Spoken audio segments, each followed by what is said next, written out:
ரதியக்கா அடுப்படியில் அக்கா இன்றைக்கி என்ன பண்ண போகிறேன் பாருங்கள். இது வந்து பனங்கிழங்குப்பா. நல்லா குட்டி குட்டியாக நார் இல்லாமல் இப்படி பீஸாக எடுத்து வச்சுக்கோங்க. இது துவையல்னு சொல்லுவோம், ஆனால் தண்ணி ஊற்றி அரைக்க மாட்டோம்.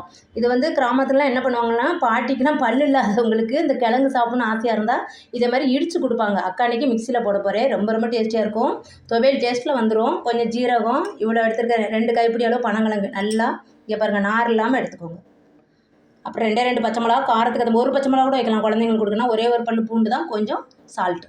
இதெல்லாம் அப்படியே மிக்சியில் போட்டுருங்க. இது தண்ணி தெளிக்காமல் தான் அரைக்கணும் இந்த துவையல். அப்படியே விட்டு விட்டு சுற்றணும். மிக்சியை ஒரே இதாக சுற்றக்கூடாது. இப்போ அக்கா போட்டு காமிக்கிறேன். இப்போ எந்த அளவு சுற்றியிருக்கேன்னு பாருங்கள். இப்போது இன்னும் கொஞ்சம் சுற்றணும். இங்கே பாருங்கள், கொஞ்சம் குறப்பாக இருக்கா, இன்னும் கொஞ்சம் சுற்றணும். விட்டு விட்டு சுற்றுங்க, இல்லைன்னா மிக்சி பல்லு போயிடும். இன்னும் பொடியாகவே நறுக்கிக்கிட்டும் போடலாம். இங்கே பாருங்கள், இது போதும். எவ்வளோ டேஸ்டியாக இருக்கும்பா. இதை வந்து பழைய சோறுக்கு, கிராமத்துலலாம் பழைய சோறுக்கு எடுத்து ஓரமாக வச்சுட்டு சாப்பிடுவோம். ரொம்ப ரொம்ப சூப்பராக இருக்கும். சும்மா வெறும் வாயிலே ஒரு பவுல் ஃபுல்லாக எடுத்து வச்சுட்டு பச்சை மிளகா மட்டும் கொஞ்சம் கம்மியாக போட்டுக்கிட்டு வெறும் வாயிலே சாப்பிட்டுக்கலாம். எங்களுக்கு காரம் ரொம்ப பிடிக்கும், அதனால் 2 பச்சை மிளகா போட்டிருக்கேன். இது அப்படியே வெறும் வாயில் கூட ஸ்பூனில் அள்ளி சாப்பிட்டா ரொம்ப ரொம்ப ரொம்ப சூப்பராக இருக்கும். அந்த நார் சத்தெல்லாம் அப்படியே நம்மளுக்கு கிடச்சிரும். குழந்தைங்களுக்கு மலச்சிக்கல் உள்ள பிள்ளைங்களுக்கெல்லாம் நீங்கள் இந்த மாதிரி பண்ணி இதில் வந்து என்ன பண்ணுங்கள், நாட்டு சக்கரை போட்டு சுற்றிடுங்க. சுற்றி பவுலில் அள்ளி கொடுத்துருங்க. நீங்கள் இந்த துவையல் மாதிரி செய்ய வேணாம். நாட்டு சக்கரை போட்டு சுற்றி, இல்லைன்னா வெல்லம் பொடி பண்ணி போட்டு சுற்றி குழந்தைங்களுக்கு கொடுத்துட்டிங்கன்னா, எங்கள் வீட்டு குழந்தைங்களுக்கு அக்கா வெல்லம் இல்லை நாட்டு சக்கரை போட்டு சுற்றி கொடுத்துருக்குறேன், சாப்பிட்ருக்காங்க. நீங்கள் அதை மாதிரி செஞ்சு பாருங்கள். ரொம்ப ரொம்ப ஹெல்த்தியான இந்த பனங்கிழங்கு சீசனில் நம்ம இந்த மாதிரி ஹெல்த்தியாக அந்த சீசன் முடிகிற வரைக்கும் சாப்பிட்டு முடிச்சிடலாம். தேங்க்யூ.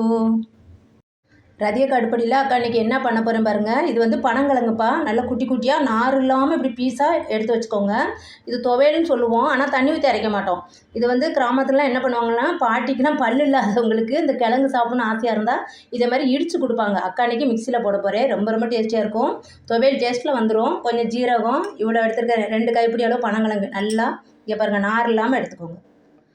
அப்புறம் 2 பச்சை மிளகா, காரத்துக்கு அது ஒரு பச்சை மிளகா கூட வைக்கலாம். குழந்தைங்களுக்கு கொடுக்கணும். ஒரே ஒரு பல்லு பூண்டு தான், கொஞ்சம் சால்ட்டு. இதெல்லாம் அப்படியே மிக்சியில் போட்டுருங்க. இது தண்ணி தெளிக்காமல் தான் அரைக்கணும் இந்த துவையல். அப்படியே விட்டு விட்டு சுற்றணும். மிக்சியை ஒரே இதாக சுற்றக்கூடாது. இப்போ அக்கா போட்டு காமிக்கிறேன். இப்போ எந்த அளவு சுற்றியிருக்கேன்னு பாருங்கள். இப்போது இன்னும் கொஞ்சம் சுற்றணும். இங்கே பாருங்கள், கொஞ்சம் குறப்பாக இருக்கா, இன்னும் கொஞ்சம் சுற்றணும். விட்டு விட்டு சுற்றுங்க, இல்லைன்னா மிக்சி பல்லு போயிடும். இன்னும் பொடியாகவே நறுக்கிக்கிட்டும் போடலாம். இங்கே பாருங்கள், இது போதும். எவ்வளோ டேஸ்டியாக இருக்கும்பா. இதை வந்து பழைய சோறுக்கு, கிராமத்துலலாம் பழைய சோறுக்கு எடுத்து ஓரமாக வச்சுட்டு சாப்பிடுவோம். ரொம்ப ரொம்ப சூப்பராக இருக்கும். சும்மா வெறும் வாயிலே ஒரு பவுல் ஃபுல்லாக எடுத்து வச்சுட்டு பச்சை மிளகா மட்டும் கொஞ்சம் கம்மியாக போட்டுக்கிட்டு வெறும் வாயிலே சாப்பிட்டுக்கலாம். எங்களுக்கு காரம் ரொம்ப பிடிக்கும், அதனால் 2 பச்சை மிளகா போட்டிருக்கேன். இது அப்படியே வெறும் வாயில் கூட ஸ்பூனில் அள்ளி சாப்பிட்டா ரொம்ப ரொம்ப ரொம்ப சூப்பராக இருக்கும். அந்த நார் சத்தெல்லாம் அப்படியே நம்மளுக்கு கிடச்சிரும். குழந்தைங்களுக்கு மலச்சிக்கல் உள்ள பிள்ளைங்களுக்கெல்லாம் நீங்கள் இந்த மாதிரி பண்ணி இதில் வந்து என்ன பண்ணுங்கள், நாட்டு சக்கரை போட்டு சுற்றிடுங்க.